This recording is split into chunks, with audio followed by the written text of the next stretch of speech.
तीसरी बार सरकार बनने के बाद और जो अपना भारतीय जनता पार्टी का संगठन पर्व है, उसके निमित्त मैं आज सभी पत्रकार साथियों के साथ, ये नौ जिला है और हमारा जिले का कार्यालय है, हमारे जिला के अध्यक्ष हमारे यहाँ से प्रत्याशी रहे, हमारे पार्टी के वरिष्ठ नेता, सबसे आपका परिचय हुआ है। और आज ये जो संगठन पर्व है भारतीय जनता पार्टी का, ये 14 के बाद अब 24 में जो संगठन पर्व है, आज इसकी शुरुआत जो आपने देखी है, 14 में भारतीय जनता पार्टी की सरकार आई, लगातार 10 वर्षों तक रही और 24 में तीसरी बार सरकार आई। ये जो सरकार की बड़ी ताकत है, ये हमारा भारतीय जनता पार्टी का संगठन और आज विश्व की सबसे बड़ी राजनीतिक पार्टी, जिस पार्टी के पूरे देश के अंदर 13 करोड़ सदस्य भारतीय जनता पार्टी के थे, अब 2024 में फिर दोबारा से उनका रिनोवेशन का काम, रिन्यू करने का काम, जैसे हरियाणा प्रदेश में 33 लाख भारतीय जनता पार्टी के सदस्य थे, उन सबको जहां हम रिन्यू करने का काम करेंगे, वहां पर 17 लाख नए सदस्यों को भी जोड़ते हुए हरियाणा प्रदेश में 50 लाख सदस्य भारतीय जनता पार्टी से जुड़े। इस प्रकार के अभियान में हमारे हरियाणा प्रदेश के 20,629 बूथ हैं। सभी बूथ के कार्यकर्ता घर घर जाके प्रत्येक 18 वर्ष से ऊपर की आयु का कोई भी महिला है, पुरुष है, 18 वर्ष से ऊपर की आयु के सभी लोगों को हम भारतीय जनता पार्टी का सदस्य बनाने का निवेदन भी करेंगे और सबके पास में भी जाएंगे। इस प्रकार का एक पूरा टारगेट सेट किया है, सभी को जिम्मेवारी दी है। और जो सदस्य 100 बनाएगा, कोई भी कार्यकर्ता 100 सदस्य बनाएगा, आने वाले समय में फिर जब ये साधारण सदस्यता पूरी होगी,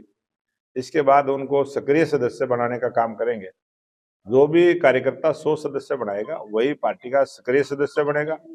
और उसी कार्यकर्ता को फिर पार्टी में कोई ना कोई पद और जिम्मेवारी दी जाएगी। प्रधानमंत्री विधानसभा सत्र विधानसभा का कांग्रेस बगैर विपक्ष के नेता के साथ वहाँ विधानसभा हमारे है, तो इसको लेकर कांग्रेस पार्टी का जिस प्रकार का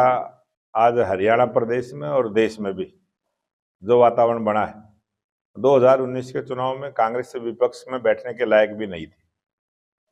और आज हरियाणा प्रदेश में कांग्रेस पार्टी को जहां 37 विधायकों का समर्थन जनता का मिला है, लेकिन उनमें गुटबाजी, उनका झगड़ा और वो अपने अपने परिवारों को मजबूत करने में लगे।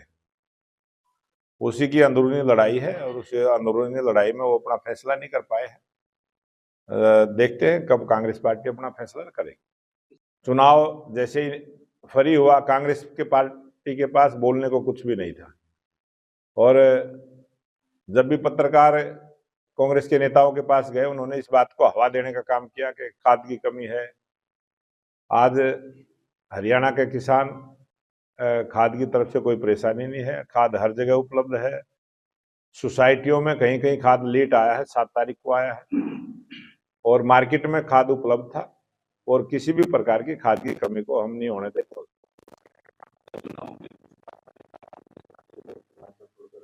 लेकिन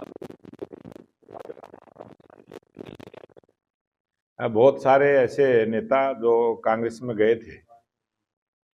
और वो सरकार भारतीय जनता पार्टी की बनने के बाद दोबारा से वापसी के लिए प्रयास में हैं, लेकिन अभी हमारा संगठन पर्व चला हुआ है, सदस्यता अभियान चला हुआ है।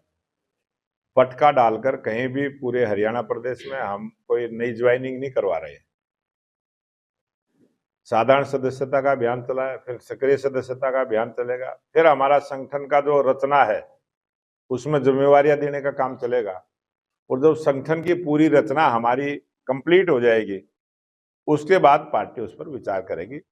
तब तक जो जहां है वहीं रहेगा। तो इसका मतलब बागियों के लिए अभी भाजपा में कोई बागियों के लिए भी जगह नहीं है, जिन्होंने पार्टी में रहते हुए भी पार्टी की खिलाफत करने का काम किया है, उसका भी हमने फीडबैक तैयार किया है। उन कार्यकर्ताओं को भी जिम्मेवारी ना मिले, इस प्रकार की योजना और रचना हमारी पार्टी की है और पूरी तरह से पूरे हरियाणा प्रदेश में बहुत सारी सूची ऐसी बनी है कि जिन्होंने पार्टी में रहते हुए भी पार्टी के प्रत्याशी का मदद नहीं करी है, पार्टी के विरोध में काम किया है और पार्टी में भी रहे हैं, उनकी भी पहचान करते हुए, क्योंकि संगठन से जो प्रत्याशी चुनाव लड़े हैं हमने उनसे सबसे फीडबैक लिया है, जो हमारे संगठन के लोग हैं उनसे फीडबैक लिया है